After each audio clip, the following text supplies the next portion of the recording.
গাজায় ট্রাম্পের 7 দিনের যুদ্ধবিরতির প্রস্তাবে রাজি ইসরায়েল, প্রত্যাখ্যান করতে পারে হামাস। পশ্চিম তীরে নতুন করে 22টি অবৈধ বসতির অনুমোদন তেল আবিবের। শর্ত সাপেক্ষে পারমাণবিক কর্মসূচি স্থগিত রাখবে ইরান, 2 কর্মকর্তার বরাতে রয়টার্সের প্রতিবেদন। চুক্তি চূড়ান্তের খবরকে উড়িয়ে দিল তেহরান। বিশ্বব্যাপী মার্কিন শুল্ক আরোপ সাময়িকভাবে বহাল থাকবে। এবার ট্রাম্পের পক্ষে রায় আদালতের। স্থায়িত্ব নিয়ে সন্দেহ প্রকাশ বিশেষজ্ঞদের। এবং সমালোচনার মুখে হার্ভার্ডে বিদেশি শিক্ষার্থী ভর্তি বাতিলের সিদ্ধান্ত স্থগিত করল ট্রাম্প প্রশাসন। যুক্তরাজ্যের নতুন অভিবাসন নীতিমালা নিয়ে শিক্ষার্থীদের উদ্বেগ।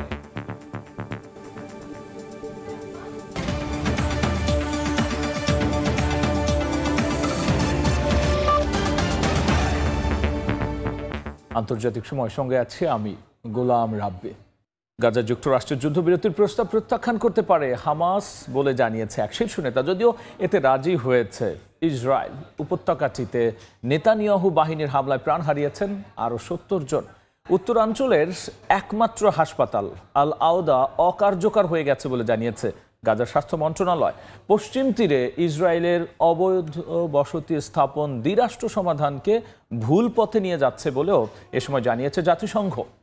বিতরণ কেন্দ্রে একাধিক বিস্ফোরণে আতঙ্ক ছড়িয়ে পড়ে। উপত্যকাটির বিভিন্ন অঞ্চলে ইসরায়েলি সেনাদের আক্রমণে হতাহত হয়েছেন বেশ কয়েকজন। এর মধ্যে কয়েকজন নিহত হয়েছেন গাজা সিটির সারায়া জংশনে বিমান হামলায়। বিশ্ব স্বাস্থ্য সংস্থা জানিয়েছে গাজার উত্তরাঞ্চলের আল আওদা হাসপাতাল আর কার্যকর নেই। ইসরায়েলি বাহিনীর সরাসরি আদেশে হাসপাতাল খালি করা হয়েছে। এখনও সেখানে কয়েকজন রোগীসহ অর্ধশতাধিক মানুষ অবস্থান করছেন। রাস্তাগুলো চলাচলের অযোগ্য হয়ে যাওয়ায় যন্ত্রপাতি সরানোরও সুযোগ নেই।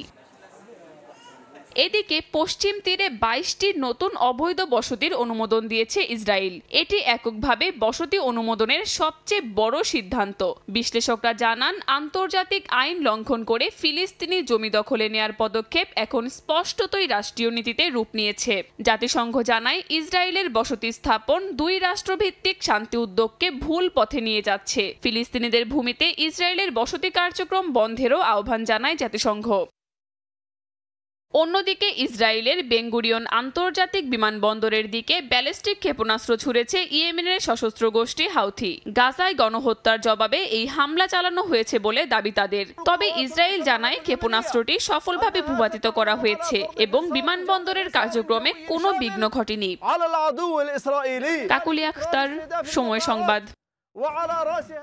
গাজার সংঘাত বন্ধে যুক্তরাষ্ট্রের 7 দিনের যুদ্ধবিরতির প্রস্তাব নিয়ে নানা আলোচনা হচ্ছে। আন্তর্জাতিক সব গণমাধ্যম বলছে, প্রস্তাবে হামলা বন্ধ, বন্দি বিনিময়, মানবিক সহায়তা, উপত্যকা থেকে IDF এর পিছু হটার মতো গুরুত্বপূর্ণ বিষয় রয়েছে। পুরো প্রক্রিয়ায় প্রত্যক্ষভাবে জড়িত থাকবে যুক্তরাষ্ট্র।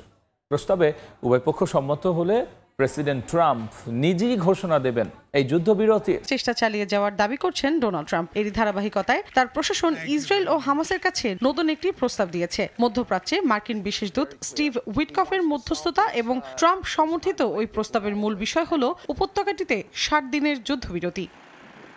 এ নিয়ে একটি বিশ্লেষণধর্মী প্রতিবেদন প্রকাশ করেছে তুরস্কের সংবাদ মাধ্যম টিআরটি ওয়ার্ল্ড। এতে বলা হয়, ট্রাম্প প্রশাসনের প্রস্তাবে হামলা বন্ধ, বন্দি বিনিময় এবং গাজায় মানবিক সহায়তা সরবরাহের বিষয় অন্তর্ভুক্ত রয়েছে।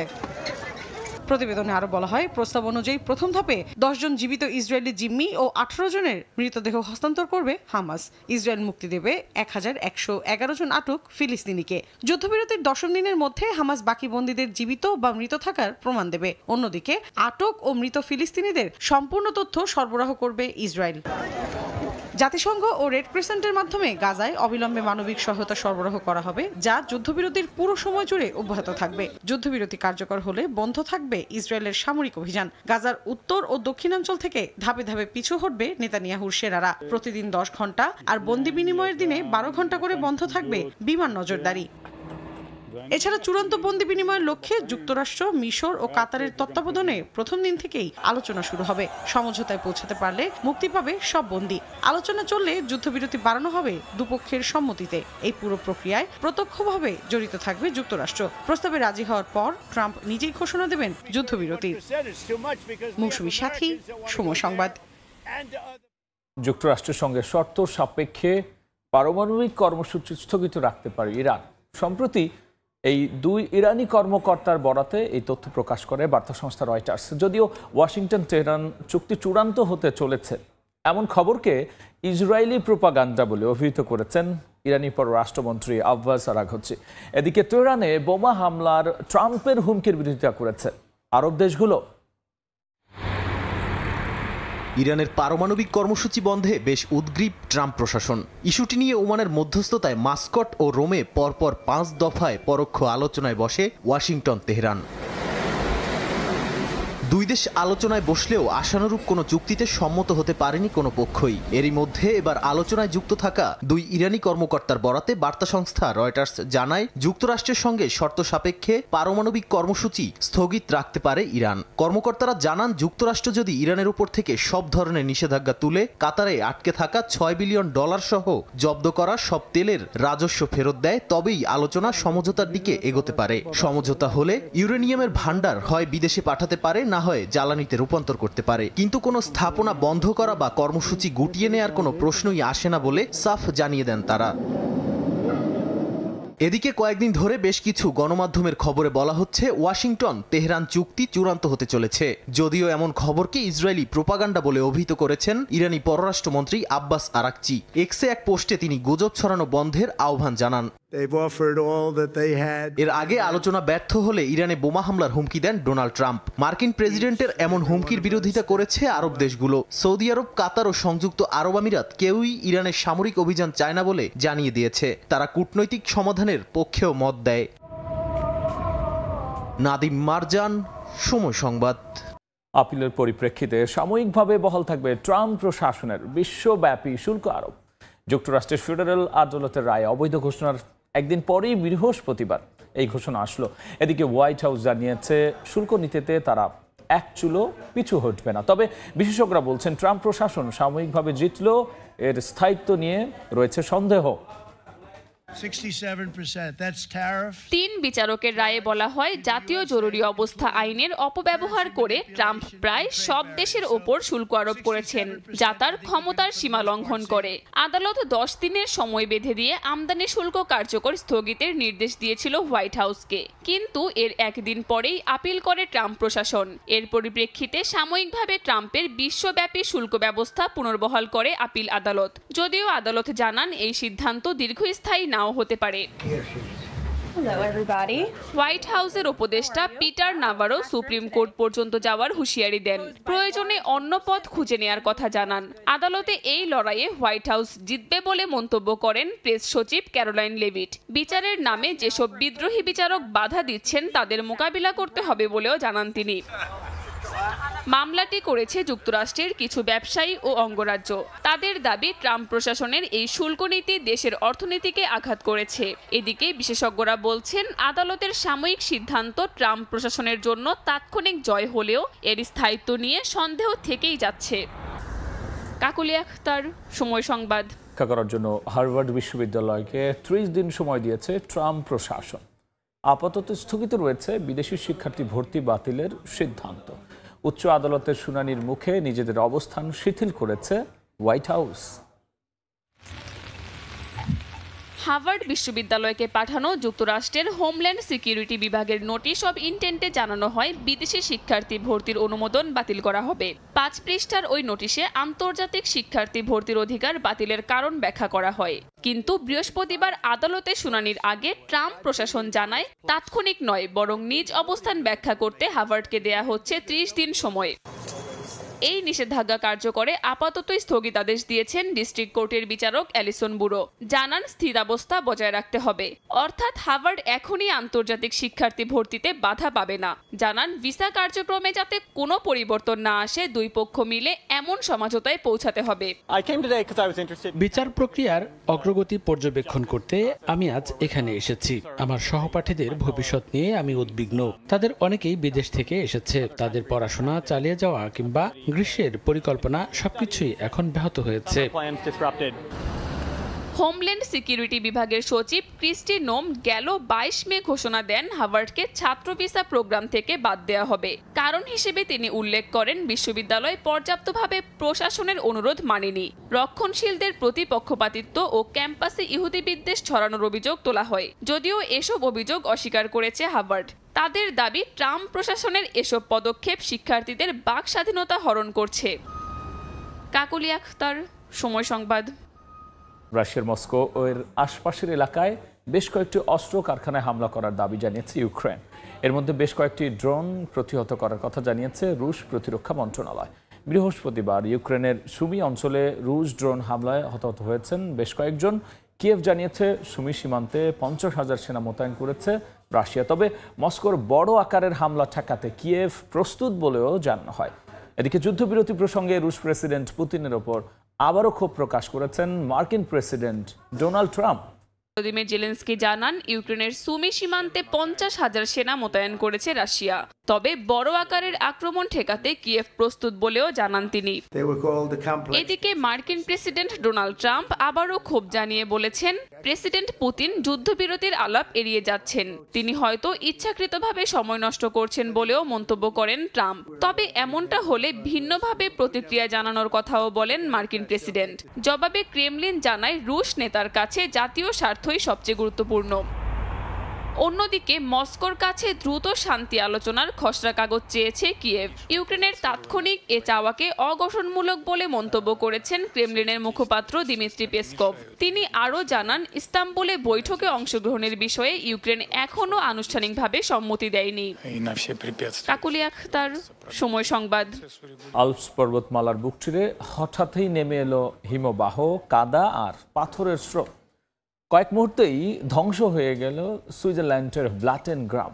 জলবায়ু পরিবর্তন ও উষ্ণতা বৃদ্ধি এই বিপর্যয়ের প্রধান কারণ বলে মনে করছেন বিশেষজ্ঞরা।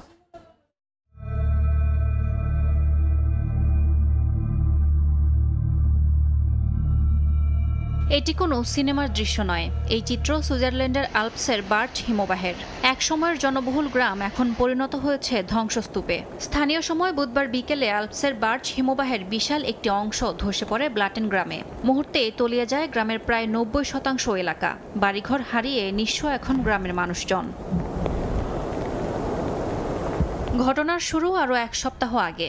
সংবাদ মাধ্যম রয়টার্স জানায় গ্রামটি যে পাহাড়ের নিচে অবস্থিত সেটির একটি অংশ চলতি মাসে ধসে পড়তে শুরু করলে বিজ্ঞানীরা হিমবাহ ভেঙে পড়ার সতর্কতা দেন এবং 19 মে ব্লাটেনের প্রায় 300 বাসিন্দাকে সরিয়ে নেওয়া হয়। সামাজিক যোগাযোগ মাধ্যমে ছড়িয়ে পড়া এক ভিডিওতে দেখা যায় কিভাবে হিমবাহের অংশবিশেষ ধসে পড়ে ধুলো মেঘ তৈরি করে গ্রামের দিকে ধেয়ে আসে। নিখোঁজ একজনকে এখনো খুঁজছে উদ্ধারকারীরা। আমরা আমাদের গ্রাম হারিয়েছি। গ্রামটি এখন ধ্বংসস্তূপে পরিণত হয়েছে। তবে আমরা আবার সবকিছু নতুন করে গড়ে তুলব। এখন সবচেয়ে বড় শঙ্কা দেখা দিয়েছে বন্যার। হিমবাহের ধ্বংসাবশেষে লঞ্জা নদীর পথ বন্ধ হয়ে তৈরি হয়েছে বিশাল জলাধার। দিনে জমছে 10 লাখ ঘনমিটার পানি। স্থানীয় প্রশাসন সতর্ক অবস্থানে রয়েছে। পুরো এলাকা পাহারা দিচ্ছে সেনাবাহিনী। কাছের আরও কয়েকটি গ্রাম থেকে সরিয়ে নেওয়া হয়েছে বাসিন্দাদের। উষ্ণ তাপমাত্রার কারণে এই ঘটনা ঘটে থাকতে পারে বলে মনে করেন বিশেষজ্ঞরা। বরফে জমাট বাঁধা মাটি গলে গেলে পাহাড়ের পাথর অস্থির হয়ে পড়ে, আর সেটাই ভূমিধসের জন্য বড় কারণ হয়ে দাঁড়াতে পারে বলেও জানান তারা। স্থানীয়রা বলেন অঞ্চলটিতে এমন বিপুল পরিমাণ ক্ষয়ক্ষতি কয়েক শতাব্দীতেও দেখা যায়নি। ইয়াসমিন অনন্যা, সময় সংবাদ। দাবানলের কবলে কানাডার চার্চিল ফলস শহর। স্থানীয় সময় বৃহস্পতিবার দাবানলে পুড়ে যায় বিস্তীর্ণ বনভূমি। খবর পেয়ে দ্রুত ঘটনাস্থলে পৌঁছে আগুন নিয়ন্ত্রণের চেষ্টা চালায় দমকল কর্মীরা। পরে তারা জানায় আগুনের ঝুঁকি কিছুটা কমলেও আবহাওয়া অত্যন্ত শুষ্ক থাকায় এটি এখনও নিয়ন্ত্রণের বাইরে রয়েছে। একই দিন উত্তর পূর্বাঞ্চলের নিউ ফাউন্ডল্যান্ড অ্যান্ড ল্যাব্রাডরের বাসিন্দাদের সতর্ক থাকার আহ্বান জানায় স্থানীয় কর্তৃপক্ষ।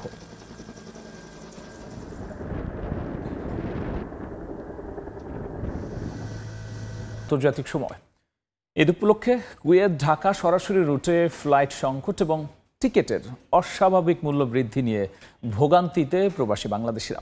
এই অবস্থায় অনেকেই দুবাই, দোহা ও সৌদি আরব হয়ে ট্রানজিটে যাতায়াত করছেন। সংকট নিরসনে সরকারকে দ্রুত পদক্ষেপ নেওয়ার আহ্বান জানিয়েছেন প্রবাসীরা। কুয়েত থেকে মঈন সুমনের রিপোর্ট। কুয়েতে বসবাসরত প্রায় 3 লাখ প্রবাসী বাংলাদেশিদের জন্য ঈদ মানে শুধুই উৎসব নয়, বরং পরিবার পরিজনের সঙ্গে সময় কাটানোর অপার সুযোগ। দেশে ফেরার এই ঐতিহ্য যেন স্বপ্ন হয়ে দাঁড়িয়েছে দেশটিতে বসবাসরত প্রবাসীদের কাছে। একদিকে ফ্লাইটের সংকট, অন্যদিকে টিকিটের দাম দ্বিগুণেরও বেশি। আগে 70-80 দিনারের টিকিট মিললেও এখন লাগছে 200 দিনারেরও বেশি। প্রতি বছরের তুলনায় এবার ঈদে বিভিন্ন বিমানের প্রাইস অনেকটা বেশি। বিভিন্ন ডাইরেক্ট ফ্লাইটগুলো আসলে আগের চেয়ে অনেক কমিয়ে দিচ্ছে। আগে কুয়েত এয়ারওয়েজ ও জাজের এয়ারলাইন্স প্রতিদিন 2টি করে ফ্লাইট পরিচালনা করলেও এখন তা কমিয়ে দিয়েছে কর্তৃপক্ষ। পাশাপাশি হজ মৌসুমকে কেন্দ্র করে বিমান বাংলাদেশের কিছু ফ্লাইটও স্থগিত রয়েছে। তাই ঈদের আগে টিকিটের বিপুল চাহিদা থাকলেও সরবরাহ কম। এ অবস্থায় অনেকেই দুবাই, দোহা ও সৌদি আরব হয়ে ট্রানজিটে যাতায়াত করছেন। এতে সময় ও কষ্ট বেশি হলেও খরচ কিছুটা সহনীয়। বাংলাদেশ বিমানের এখন অনেকগুলো ফ্লাইট শিডিউল কমায়া দিচ্ছে, এই জন্য আমরা একটু সমস্যার মধ্যে আছি কিভাবে যাওয়া যায়। সবকিছু মিলে এখন লোকাল ট্রানজিট যে বিমানগুলো আছে সেগুলা যাত্রীরা ভ্রমণ করছে ঈদ উদযাপন করার জন্য। দিনের পর দিন জীবিকা নির্বাহে প্রবাসে জীবন কাটান বহু বাংলাদেশি। ঈদ উপলক্ষে পরিবারের সান্নিধ্যে আসার সুযোগ পান তারা। বিশ্লেষকরা বলছেন, ফ্লাইট বাড়ানো না গেলে এই সমস্যা আরও প্রকট আকার ধারণ করতে পারে। প্রবাসীদের দাবি, দ্রুত এই সমস্যা সমাধানে যেন পদক্ষেপ নেয় সরকার। মঈন সুমন, সময় সংবাদ, কুয়েত। দেখছেন আন্তর্জাতিক সময়। পাকিস্তানের খাইবার পাখতুনখোয়া ও বেলুচিস্তানে বন্দুকযুদ্ধে 4 সেনা সদস্য নিহত হয়েছেন। পাল্টা গুলিতে 12 জন সন্ত্রাসীর মৃত্যু হয়েছে। তারা সবাই ভারত সমর্থিত বলে দাবি পাকিস্তান ISPR-এর। শুক্রবার এই তথ্য জানিয়েছে পাকিস্তানের বিভিন্ন সংবাদ মাধ্যম। প্রতিবেদনে বলা হয়, বেলুচিস্তানে চালানো অভিযানে ফিতনা আল হিন্দুস্তান নামের একটি গোষ্ঠীর 5 সদস্য নিহত হয়। অন্যদিকে উত্তর ওয়াজিরিস্তানে চেকপোস্টে হামলার চেষ্টা প্রতিহত করতে গিয়ে ফিতনা আল খোয়ারিজ গোষ্ঠীর 6 জন সন্ত্রাসী মারা যায়। এছাড়াও চিত্তাল জেলায় চালানো আরেকটি অভিযানে একজন ভারত সমর্থিত সন্ত্রাসী নিহত হয়। আন্তর্জাতিক সময় শীর্ষ সংবাদ জানিয়ে দিচ্ছি আরও একবার। গাজায় ট্রাম্পের 7 দিনের যুদ্ধবিরতির প্রস্তাবে রাজি ইসরায়েল, প্রত্যাখ্যান করতে পারে হামাস। পশ্চিম তীরে নতুন করে 22টি অবৈধ বসতির অনুমোদন তেল আবিবের। শর্ত সাপেক্ষে পারমাণবিক কর্মসূচি স্থগিত রাখবে ইরান। 2 কর্মকর্তার বরাতে রয়টার্সের প্রতিবেদন। চুক্তি চূড়ান্তের খবরকে উড়িয়ে দিল তেহরান। এবং বিশ্বব্যাপী মার্কিন শুল্ক আরোপ সাময়িকভাবে বহাল থাকবে। এবার ট্রাম্পের পক্ষে রায় আদালতের। স্থায়িত্ব নিয়ে সন্দেহ প্রকাশ বিশেষজ্ঞদের।